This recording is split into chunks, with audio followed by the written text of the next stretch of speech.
अहम खबर है, वज़ीर आला पंजाब चौधरी परवेज़ इलाही ने अहम तकर्रुरियाँ कर दी हैं। उमर सरफराज चीमा वज़ीर आला पंजाब के एडवाइज़र मुकर्रर, जबकि मोहम्मद अयाज खान न्याजी वज़ीर आला पंजाब के सियासी मुशीर होंगे। नवाबज़ादा वसीम खान बादजोई वज़ीर आला पंजाब के सियासी मुशीर होंगे, तो वज़ीर आला पंजाब चौधरी परवेज़ अहम तकर्रुरियाँ करती हैं। उमर सरफराज चीमा वज़ीर आला पंजाब के एडवाइज़र मुकर्रर हो चुके हैं। मोहम्मद अयाज खान न्याजी वज़ीर आला पंजाब के सियासी मुशीर होंगे। मज़ीद क्या अहम तकर्रुरियाँ हुई, जान लेते हैं। लियाकत अंसारी हमारे साथ मौजूद हैं। जी लियाकत।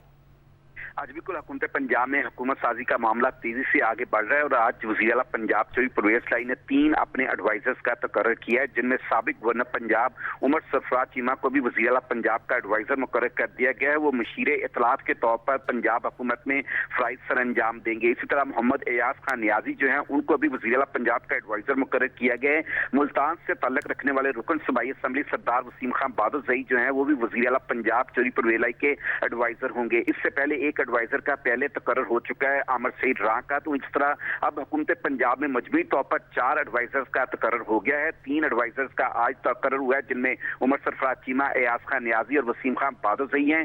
कल 21 रुकनी कैबिनेट जो है वो सुबह 11 बजे गवर्नर हाउस में हल्फ उठा रही है और कल ही पंजाब काबीना का पहला इजलास भी वज़ीर आला पंजाब चौधरी परवेज़ इलाही ने तलब कर लिया है। तो इस तरह अब हुकूमत पंजाब के मामला तेजी से आगे जा रहे हैं। कैबिनेट के हल्फ उठाते ही पंजाब हुकूमत आईनी और कानूनी तौर पर मुकम्मल हो जाएगी और आइंदा के लिए जो सियासी और कानूनी महाज पर और जो अवाम को रिलीफ देने के महाज पर फैसले होंगे, कल पंजाब काबीना के इजलास में अहम फैसले होंगे। तो यूं अब हुकूमत साजी का मरहला तेजी से आगे की तरफ बढ़ रहा है और आज 3 नए एडवाइजर्स का तकर्रर कर दिया गया है। जी बहुत शुक्रिया लियाकत अंसारी।